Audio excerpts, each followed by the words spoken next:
Labdien! Šī ir ceļojuma dizaina studija. Mans vārds ir Inga Kavaca. Es esmu Vanilla Travel vadītāja un īpašniece. Tas, ko man dzīvē patīk darīt, ir taisīt ceļojumus ar Once per Lifetime Experience, jeb latviski sakot, ceļojumus ar īpašu noskaņu un garšu. Šodienas stāsts raidījumā būs par Japānu, par to, kas ir interesants Japānā, un par to, kā ceļot vienatnē Japānā sievietei. Vispār stāstot par Japānu, tā ir ļoti unikāla, interesanta vieta, kas nav zaudējusi savu kolorītu tradīcijas, neskatoties uz to, ka ir viena no tehnoloģiski attīstītākajām vietām pasaulē.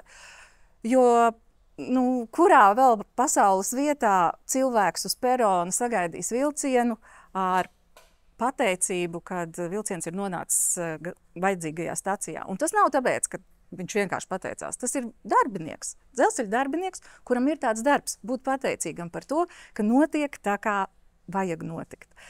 Vēl ir mīti par Japānu, kad Japāna ir ļoti dārga. Japāna nav nemaz tik dārga. Ja mēs salīdzinām Norvēģijas, Šveices cenas ar Japānas cenām, kaut vai ēšanā, Japāna ir lētāk izmaksās. Savukārt par to, kad ir ļoti dārgs transports Japānā, kad taksometri ir dārgi un kad to nevar atļauties, arī tas ir mīts. Jā, lielus tālus attālums Japānā ir daudz izdevīgāk veikt ar vilcienu, jo tas ir ātrāk un tas ir kompaktāk. Savukārt īsus attālums, piemēram, Kyoto vai citās pilsētās, ir daudz izdevīgāk veikt ar taksometru, ja jūs esat 3 vai ja jūs esat 4 cilvēki. Labākais no visa grupas sastāva vai tā, kā ceļot Japānā, ir 4 cilvēki. Tas ir optimāls skaits, kad ir izdevīgi ņemt arī taksometrus, lai pārvietotos pilsētās, jo tad tā summa sadalās un jūs ātri nonākat tajā vietā, kur ir tas vajadzīgs. Katrs, kas atgriežas no Japānas, atgriežas iedvesmots. Katram ir sava ideja, savs stāsts, un ir patīkami klausīties šo stāstus un arī iedvesmoties. Es pati vēl neesmu bijusi Japānā, bet esmu plānojis daudz veiksmīgus, skaistus ceļojumus. Šodien ceļojuma dizaina studijas viešņa ir Anete Bilzēna. Anete uzaicināja un piedāvāja man izplānot viņas ceļojumu Japānā, par ko es esmu ļoti priecīga un pateicīga. Un paldies viņai, šodien esam viņas darba vietā, Rīgas Nacionālajā zooloģiskajā dārzā, Tropu mājā. Un, kas mazliet mums arī atgādina Japānas dienvidu daļu.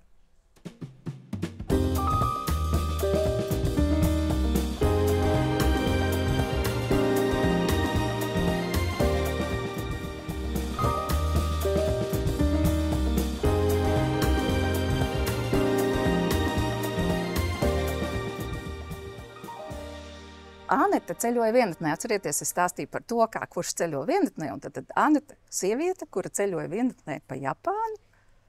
Un saki, ko tu atceries no tā ceļojuma vispirms? Laikam pirmā asociācija uzreiz Japānā ir es nedēļu nesarunājos. Jo pirmkārt valoda, oriģinālā, kuru tu nesaproti. Otrkārt, uzraksti, kurus tu nevari izlasīt. Treškārt, attālums, un tu sazinies ar savējiem rakstiski. Ceturtkārt, tu vienkārši baudi atmosfēru.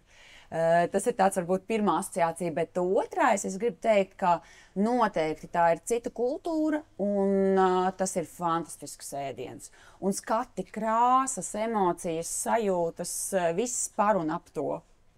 Nu tad Tokija. Sākām ar Tokiju, tas ceļojums arī sākās Tokijā. Kas Tokijā tāds, ko tu piedzīvoji visvairāk? Tokijā laikam salīdzinoši ar visām citām vietām, faktiski es sajūtu, ka es esmu atšķirīga no iedzīvotājiem. Viņu ir ļoti daudz.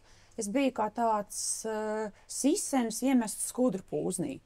Ja mēs skatāmies šeit ar tropiem asociatīvi, jo es biju garāka, Es biju citādāka, un patiesībā pret visu to, ka tas man likās ārkārtīgi organizēts cilvēku gājiens visos virzienos, es biju tāda mazliet ārpusē, jo man nebija svarīgi noteiktā laikā, noteiktā vietā pāriet krustojumu, nostāties, gaidīt rindā un virzīties. Līdz ar to tā atšķirība no vietējiem, kas man savukārt ļoti, ļoti mudināja nepārtraukti apsēsties, nostāties, paskatīties un visu laiku vērot vietējos. Ja? Man pat ir pilns ar filmiņām, kurās es vienkārši uz ielas filmēju, kā viņi iet pāri krustojumam, cik viņi organizēti, pagriežās, visi iet, pagriežās. Tāpat arī kaut kādās kafejnīcās, kādi ir cilvēki. Viņi visi ir tādi absolūti citā kaut kādā vidē, tu kā vērotājs no malas. Tokija. Kas vēl Tokijā? Tokijā man uzrunāja, cik ļoti atšķiras vizuālā vide uz šīm te biznesa ielām, uz iepirkumu ielām, un cik ļoti atšķiras tā otra puse behind the scenes. Starp citu, vai tu vispār atceries, ka tu man ieteici vienu brīnišķīgu ekskursiju? Harija Potera aizspogulīja. Un es viņai pieteicos, gan uz vietas tur. Un tu zini, man patiešām izveda caur slepenajām durvīm, un es nonācu to milzīgo augstceltņu otrā pusē. Ko es tur darīju? Es iegāju vietējā veikaliņā, man piedāvāja nopirkt zobenu, es pagaršoju viņu speciālo vaļa gaļu sagatavotu viņiemēšanai, jūras sēzi. Un es biju lūgties arī viņu mazā lūgšanu vietiņā. Un tas viss tādā 1,5 metru platā ielā, kurā es, protams, biju tā kā 1,5 reizi varbūt garāka kā tie, kas tur tajā ielā dzīvo, bet es sajūtos absolūti citā pasaulē.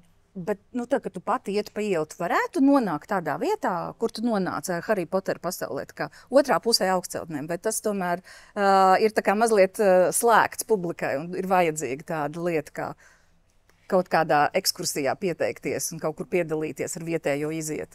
Drīkst tev atbildēt ar pretjautājumu? Tu ietu ar pieri stenderē, tā, uz brīvu gribu.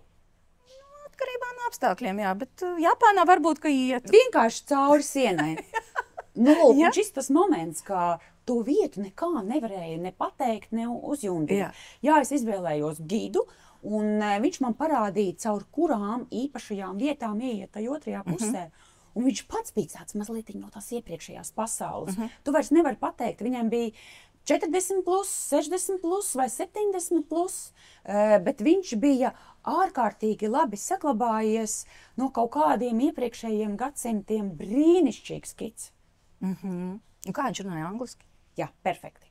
Lūk, tā kā stāsts par to, ka ne visi runā angliski, īsti tā vairs Japānā nav.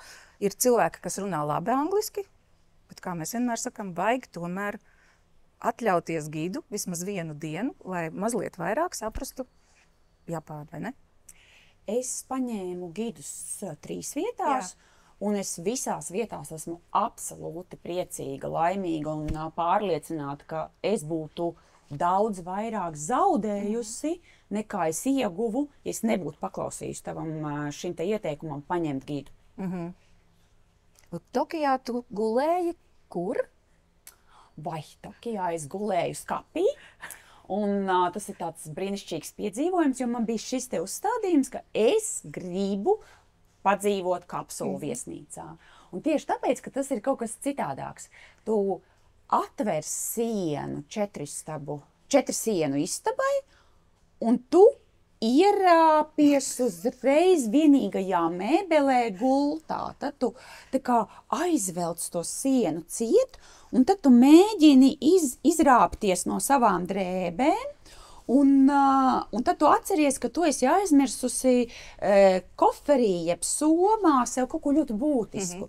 Tad tu atkal ierāpies daļā no drēbēm, jo tev ir jāatvelk istabas siena vaļā. Un tu nokļūsti publiskajā telpā. Un tad tu lien apakšā zem vienīgās mēbeles gultas, sameklē to sev vajadzīgo lietu, atkal izkāp ārā tajā visā, atkal mēģini iekāpt vienīgajā mēbelē gultā, un atkal mēģini novilkt visu, kas ir uz tevis, un lai varētu iet gulēt. Vispār man ļoti patika. Tā, un ja es tā padomāju, vai es tur varēju piecelties kājās? Nē, es nevarēju piecelties kājās. Es varēju ierāpjoties šitā taisni sēdēt. Un tā, jā, nu tā es tā varēju. Gaisma kā? Palasīt. Perfekta gaisma, gaismu sistēma, vispār viss, kas ir digitālā pasaule, tur ir ārkārtīgi augstā līmenī. Es varēju lasīt, lādēt, skatīties. Turpat bija televizoriņš, ko es neieslēdzu, bet intereses pēc tur var darīt absolūti visu, bet tu esi tajā pusķermeņa augstumā. Bet kā ar to vīriešu, sieviešu pasauli kapsulu viesnīcās? Jā, bija droši, jo tu ceļoji viena. Jā. Tas patiesībā arī man pašai bija tāds pirmajā brīdī mazliet izaicinājums. Nu kā? Un paldies Japāņiem, paldies viņu kultūrai, paldies vispār idejai par un ap to ir vīriešu stāvi un sieviešu stāvi. Jo atceries, ka man istabiņā nav ne labierīcība, ne virtuves, ne ūdens. Esmu tikai es un mana gulta. Un Tokijā tu pārvietojies ar metro, un tur arī ir savs ritms un savu noteiktu kārtību, vai ne? Jā, par metro, protams, ka metro un Tokija ir daudz šo stāstu, un es esmu viens no viņiem, kas arī viņus vienmēr stāsta. Pirmkārt, man absolūti fascinēja tā citādība tajā, ka cilvēki ir perfekti organizēti.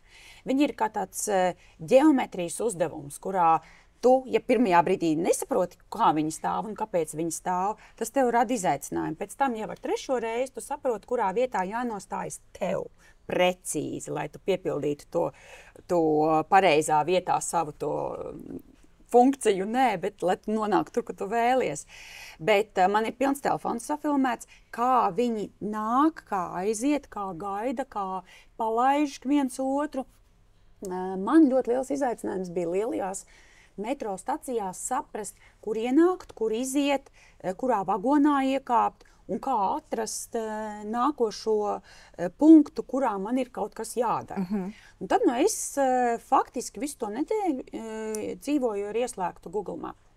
Nepārtraukti, gribētu teikt, 24/7, jo arī stacijās visur un vispār visur es kaut kā pamatā redzēju hieroglifus, nevis arī kādu no mums zināmiem, atpazīstamiem burtiem. Līdz ar to Google Maps, tas ir absolūts tiptriks. Ja?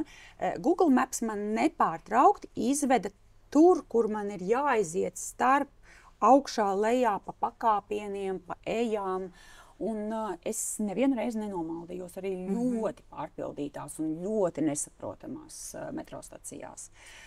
Internets? Kā tu lietoji internetu? Kur tu dabūji internetu? No telefona. Paldies Latvijas pieslēgumam, neminot vārdā. Rēķins bija burvīgs, bet tas bija tā vērts. Nu jā, un tagad padalīsimies nevis ar noslēpumu, bet ar iespējām. Šobrīd mēs un Nila Travel varam palīdzēt ar interneta sakariem Japānā. Ir iespējams noīrēt mobilā telefona, nevis mobilā telefona, bet mobilo sakaru rūteri, kur var nesāt regulāri līdz, un rēķins būs pavisam cits. Un arī būs pieejams 24/7.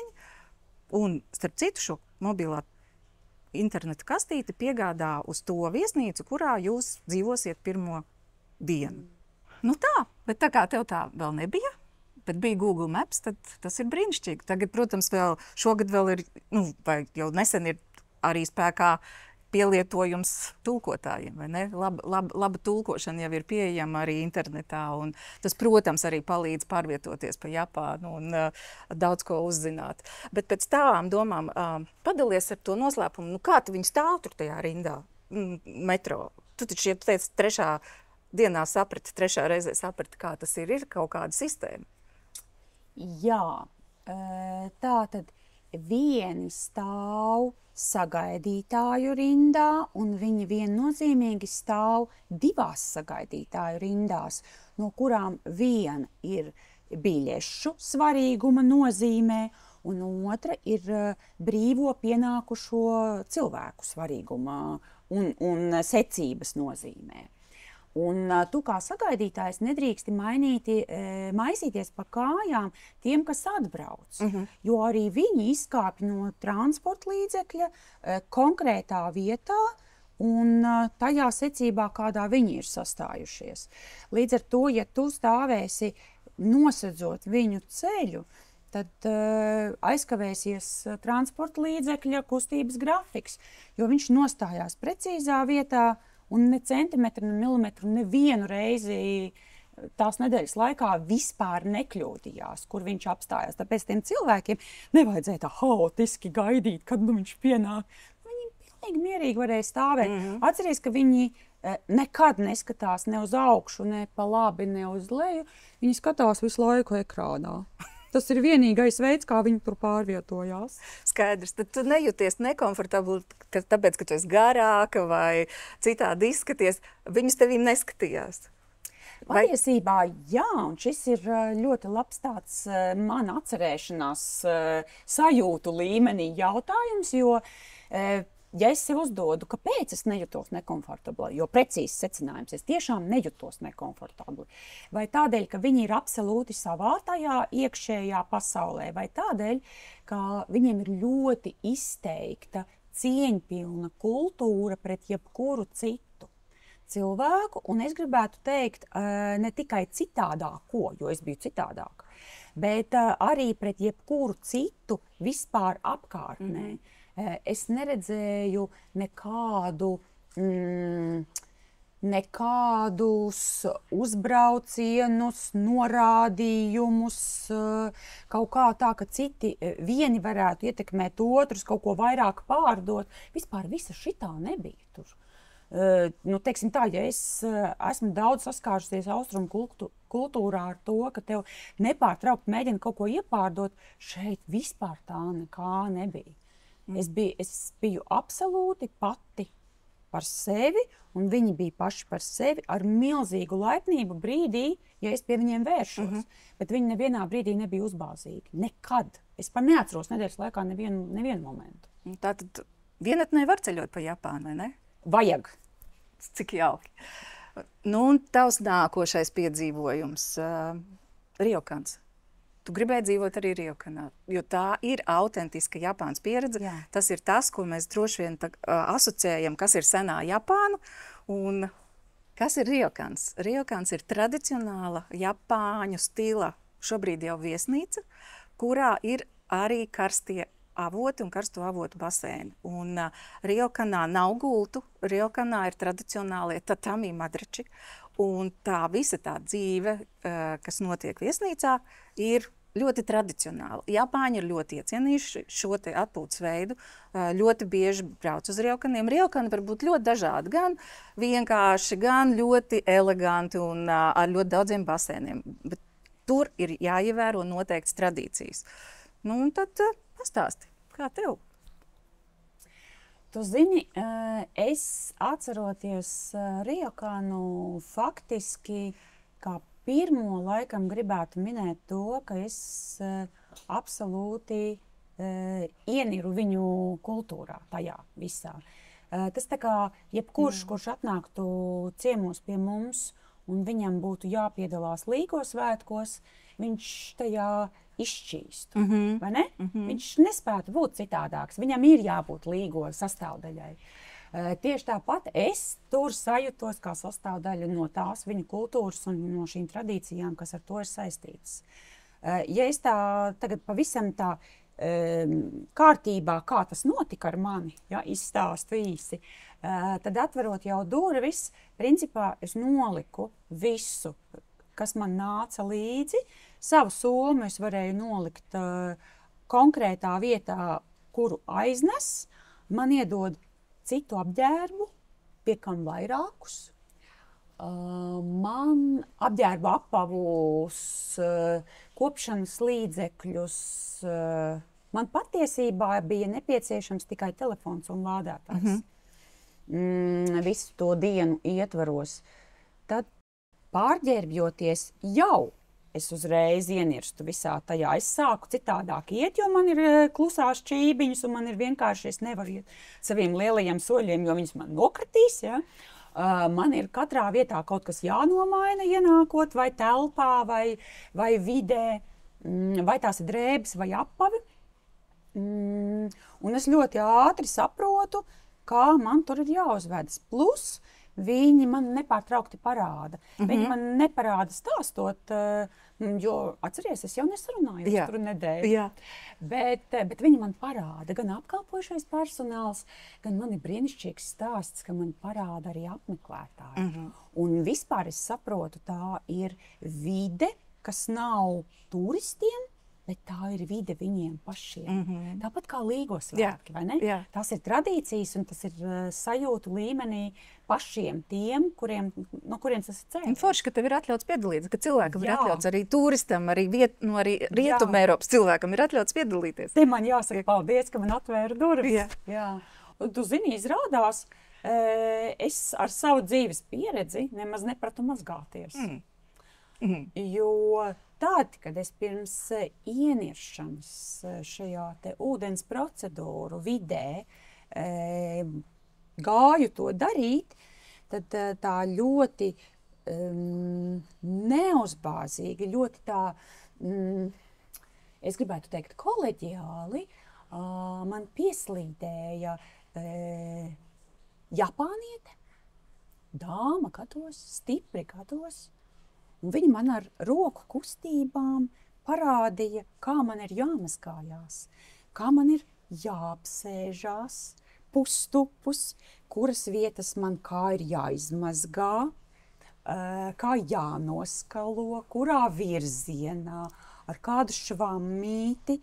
Un tu zini, kaut kā to visu pieņemot, es sapratu, ka es esmu attīrījusies ne tikai tehniski, bet varbūt arī mazliet no kaut kādām savām bažām, šaubām. Nu, tu pati labi saproti, viss ir galvā. Bet es tajā brīdī absolūti ļāvos tajā procedūrai.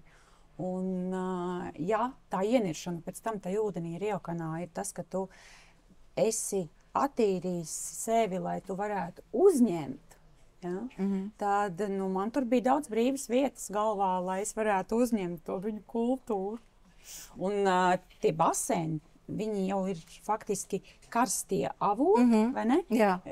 Kas no ķīmiskā viedokļa ļoti daudz ko labu dara mūsu organismam. Ar bagātu ūdens sastāvu. Jā, tieši tā. Un viņi ir gan sektajā, zem viesnīcas vidē, gan viņi iziet ārā, gan ar akmeņus apķerot, to atkal var par kaut ko padomāt. Un tas tā ļauj ļauties. Un cik ilgi ir tas process? Nu, tāds viens Riokan, rituāla process. Es teikšu, ka pašam cilvēkam vajadzētu gatavoties uz 1,5–2 stundām, bet laiks aiziet nemanot. Tu vispār nejūti. Es, man liekas, tur pavadīju ap 3 stundas. Es iznācu ārā kā pēc labas latviešu pirts. Tu teici, ka ir garšīgi. Un, pirmkārt, man izbrīna tas, ko tu darīji, kad ieraudzīji ēdienkarti. Japāņu valodā. Jā, pats pirmais, man liekas, es vispār fokusējos, ka es ēdīšu visu, kas ir citādāks. Un nākošais izaicinājums tieši tā kā tu teici, faktiski viss citādākais sākās ar ēdienkarti, jo tur nav angļu valodā nekā. Tev ir jāņem pēc bildēm un pēc hieroglifiem. Kā tas ir pēc hieroglifiem? Nu, tātad viņu uzraksts un bildīt. Jā. Un tu jau ar laikiem mācījies tos hieroglifus? Un ēdienam, kas tev patika? Ar laiku es patiesībā faktiski nofokusējos uz to, ka ļauties, kas būs, tas būs. Jo arī, piemēram, Riokanā man bija 2 reizes dienā ēdināšanas ceremonija, kurā man bija šatad 9, šatad 12, šatad 18 ēdienu. Viņi visi, protams, ir ļoti maziņi, bet tev ir jāpagaršo tā garšu kombinācija. Viņš ir varbūt tāds 2x2 centimetri, bet viņš ir ēdiens. Un viņā ir salikts iekšā gan kaut kas no gaļas, gan kaut kas no dārzenīša, gan kaut kas no konkrētas mērcītes, gan no specijas. Un tu viņu apēdi. Un tad tu pēc tam domā, kas tas bija. Labi, pēc tam man atnes arī angļu valodā. Bet aprakstiņu. Bet īstenībā es absolūti ļāvos. Un es sevi izaicināju, ka es gribu minēt. Jā. Īpaši tās lietas, kuras es vispār nesaprotu, kas tas tāds ir.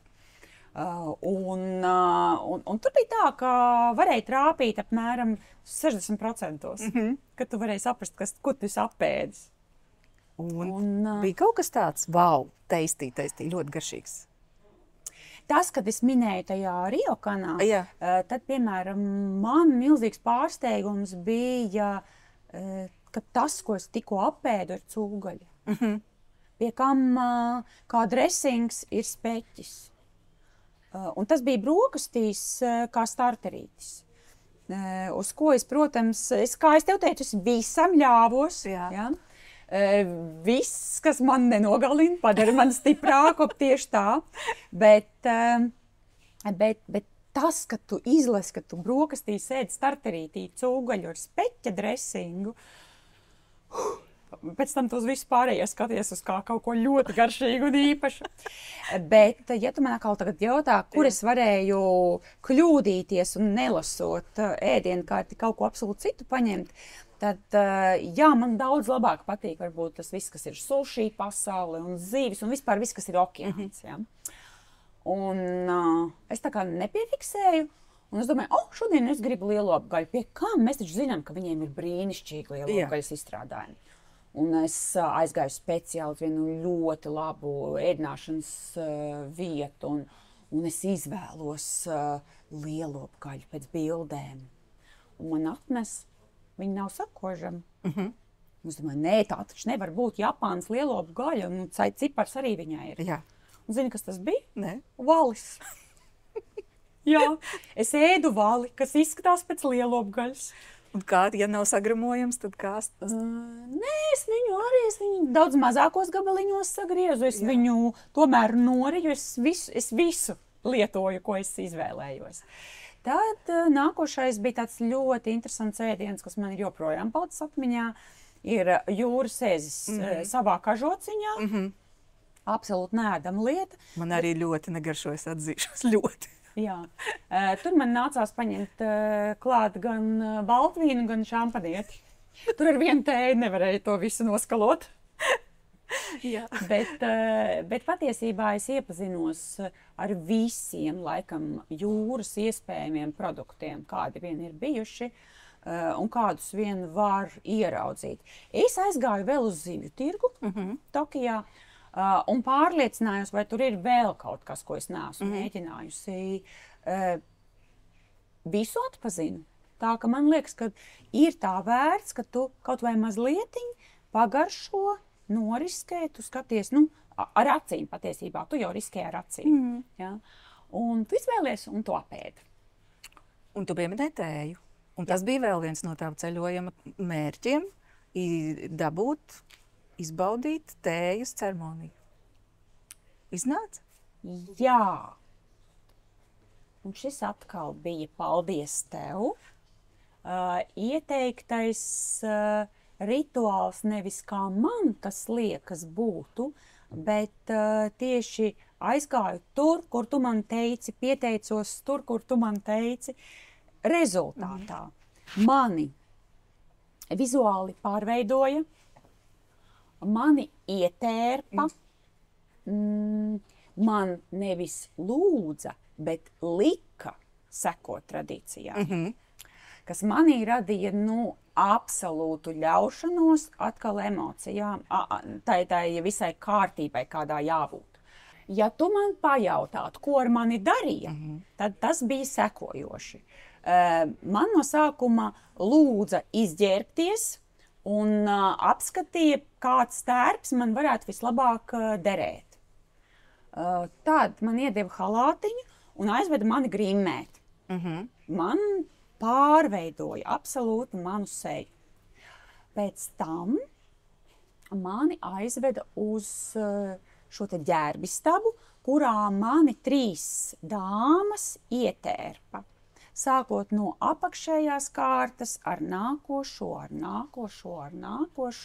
Un tas bija tā kā viena kārta uz otras kārtas. Viņas visas bija vairāk tādas tā kā halātīgi veidi, speciāli nesašūt. Speciāli es saprotu, ka viņiem tāda mums saprotama apakšveļa nav. Viņi tā kā visu sev piesien, kaut ko piepogā, aizloka, lai neatlocās atkal nākošo reizi piesien, kaut kur atkal kaut ko uzliek. Un tad tajās beigās tevi aizved pie tām, kuras rūpējas par tavu galvu un matiem. Viņas saveido tavus matus, saliek galvā ziedus, un tu esi gatavs. Un gatavs kam? Un kas tu esi? Kāda man ir asociācija, joprojām atceros? Interesanti. Es jutos kā pelmenītis ar misijas apziņu, jo es biju gatava tradīcijai, tējas tradīcijai. Bet ar to viss tikai sākās, jo tad, ja tu stāvi un tevi tā ietērp, jo, manuprāt, apsēsties īsti jau bija grūti. Tā varētu būt, jā. Jo tevi visu saņem šeit, ja? Bet tevi aizved uz to vietu, kur notiks tējas tradīcija, un to jau mēs visi pēc filmām, pēc bildēm labi zinām, ka tējas tradīcija ir tupus. Un tā kā nevis tā kā tagad mēs normāli Eiropā tupam, bet tā smuki aizlocot kājas uz otru pusi. Un tā tas tev ir viss laiks jāpavada. Un paldies Dievam, ka man bija kaut kāda sportiskā sagatavotība, jo es tās savas kājas aizlocīju uz otru pusi. Jāsaka godīgi, man liekas, pēc kaut kādas stundas es viņas vairs nejūtu, varbūt daudz ātrāk es viņas vairs nejūtu. Bet tu izturēji. Bet es skatoties ar lielām acīm, viņa saprata, par ko ir stāsts, un viņa man tā rādīja, ka būšot labi. Tad es sapratu, ka tās kājas pēc tam atnāks vaļā. Jā, un ja es atceros, kā es izgāju no tās pozīcijas ārā, es vienkārši novēlos uz sānu. Man liekas, šodien varbūt tā nebija, bet varbūt tā asociācija man tāda, ka mēs mēģinājām atlocīt viņas pa divām, jo viņas bija pilnīgi atņēmušās šitā te sēžot. Vairāk kā stundu. Jā. Bet viņa tik interesanti stāstīja, tik interesanti man visu vajadzēja pašai mēģināt, ka patiesībā tas laiks pagāja ļoti ātri. Es jebkuram ieteiktu to atkārtot, jo tas, kā mēs dzeram zaļo tēju Latvijā, nav zaļās tējas dzeršana. Bet tu ievēro tagad arī mājās? Nē, bet es vismaz zinu, ka es to nedaru. Skaidrs. Tas ir tāds. Starp citu, Japānā, vai ne par zaļo tēju runājot, visur ir zaļā tēja, pilnīgi visur ir zaļā tēja. Tur, nezinu, konfektēs vai ne, kur vēl saldējums ar zaļo tēju, visur zaļā tēja. Un mana labā griba kā suvenīru atvest bija ārkārtīgi labu zaļo tēju. Un es pat nopirku, protams, ka tas ir arī dažādos cenu līmeņos, bet pēc pirmā treniņa mājās un mēģināšanas tajā pašā kārtībā viņu atkal sagatavot, es sapratu, nē, man būs vienkārši parasta, ārkārtīgi dārga zaļā tēja, kuras dzeru nepareizi. Bet labi to apzināties. Tējas ceremonija bija Kyoto, un Kyoto ir Japānas, vēstures, varētu teikt, simbols, es tā teiktu. Es ieteiktu katram, ja dodās uz Japānu, noteikti pabūt Kyoto vismaz 2 dienas. Un tur ir ne tikai tējas ceremonija, ne tikai Nishiki tirgus, ne tikai samurai muzejs, bet tur ir ļoti, ļoti daudz tempļu. Ap katru no tempļiem ir skaists Japāņu dārzs, un tur var ļoti jauki, mierīgi pavadīt laiku, attīrīt galvu, paskatīties, kā Japāņi iet un uz savām svētvietām, un tur to noteikti izbaudīja. Tieši tā. Faktiski ņemot vērā, ka es biju viena pati, es absolūti ļāvos savam iekšējam ritmam. Es izdomāju celties ļoti agri, līdz ar gaismu, un es gāju uz šiem te dārziem. Un vienkārši pirms turistu plūsmas es staigāju pa dārziem. Es mājās esmu ieviesusi dažas man ļoti uzrunājušas kaut kādas kompozīcijas un dārza veidojumus no akmeņiem, no kokiem, no kaut kādiem dēļiem. Bet ja kādam liekas, ka tas ir kaut kas tāds, ko mēs jau zinām, un esam ļoti daudz redzējuši, un ļoti daudz Eiropā izmanto šīs te Japāņu dārzu tradīcijas, es tomēr gribētu ieteikt aiziet uz turieni, jo viņam ir citādāks tas piesitiens, un varbūt, ka tas ir tas gadsimtu piesitiens, kas dod to citādāko skatījumu uz šiem te dārziem. Tad, protams, es noteikti ieteiktu, un es pati tur biju, ir šis templis ar oranžajiem vārtiem, daudzajiem oranžajiem vārtiem, caur kuriem ejot, tu ej savu dzīves ceļu no sākuma līdz beigām, vai no beigām atpakaļ uz sākumu. Un tur ir ne tikai vieta un laiks padomāt, tur ir brīnišķīgi skati pašiņiem, sūtīt citiem bildes un apliecināt savam aparātam, ka es labi māku fotografēt. Kas arī ir būtiski, vai ne? Jā. Ko mēs atvedam līdzi. Nevienmēr jāatved līdzi suvenīrs putekļu krājējs, biežāk tās ir emocijas un fotogrāfijas. Un tur es ļoti daudz patiesībā pamēģināju to, kas ir Japāņu kultūra, tā kā taustas ceļā. Tur man vairāk nebija neviena gida. Es izmantoju plašo internetu tīklu. Es jautāju viņam top 10, top 15, top 20, top 100. Un faktiski tā izanalizējot, tu saproti, kur tu visur vari paspēt. Un tajās daudzajās vietās es pamēģināju visās pabūt. Tas nozīmē celies ar gaismu. Gulēt ar sauli. Dažas stundas pirms gaismas atrodies, ja? Jo tāpēc, ka nakts dzīve arī ir savs saules. Jā, starp citu, kā tev liekas par nakts dzīvi? Ir Kyoto, ir Gion rajons, kas ir geišu rajons, bet ir noteikti arī citi rajoni. Šobrīd Gion rajonā ir aizliegts jau fotografēt, jo turisti tomēr nogurdina vietējos ar to fotografēšanu. Ja? Tad kas ir? Man ļoti paveicās, jo es biju ar mērķi safotografēties ar viņām, un es laikam ar saviem vaļā dzeltenajiem matiem, gaišajiem, ar platu smaidu, ar tādu lūdzošu izteiksmi. Es atvedu mājās 30, 40 kompozīcijas ar dažādām geišām. Lūk. Tas bija brīnišķīgs piedzīvojums. Un ar katru nākošo 10 man jau bija tāds, es gribētu vēl 10, vēl 10. Un es uztaisīju sev tādu izlasīti no dažādām ļoti pretīm nākošu cilvēku, bet viss ir jautājums, kā tu pret viņiem attiecies. Noteikti tas ir tā vērts apskatīt šo rajonu un sajusties citādākam. Un Japāņu izklaide pēc geišām atkal ir cita veida Japāņu izklaide.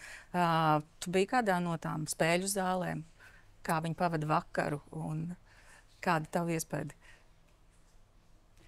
Es nogāju garām, bet neiegāju.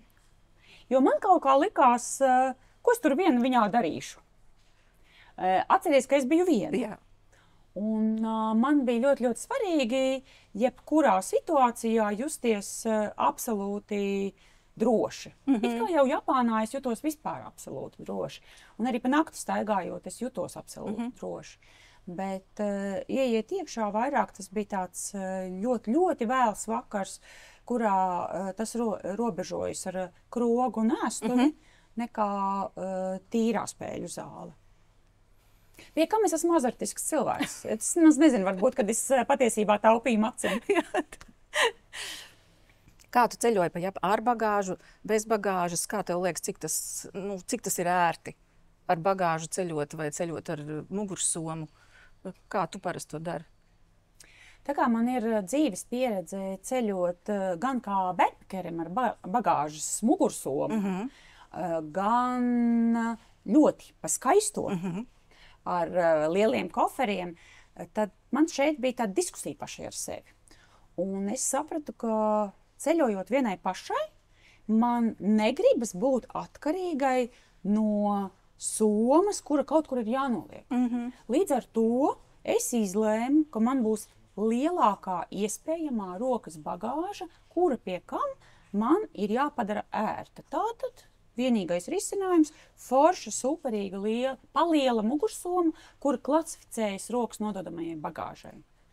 Līdz ar to mans 8 vai 7,5 kg ietilpīgā mugursoma ļāva man paņemt līdzi absolūti visu, ko man vajadzēja.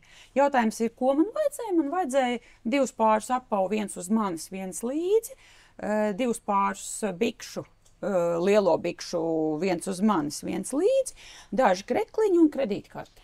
Es iekļāvos 7,5 kg. Braucot uz Japānu, patiešām tev tur viss ir. Ja?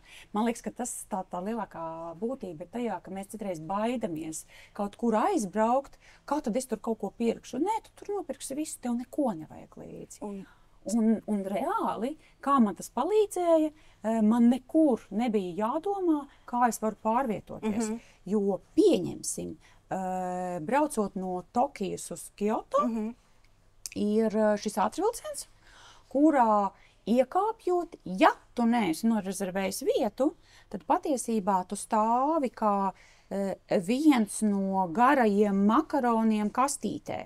Skaidrs, tur ir daudz cilvēku, vai ne? Tu pat nevari pacelt roku, jo mēs esam visi saspiedušies viens otram blakus.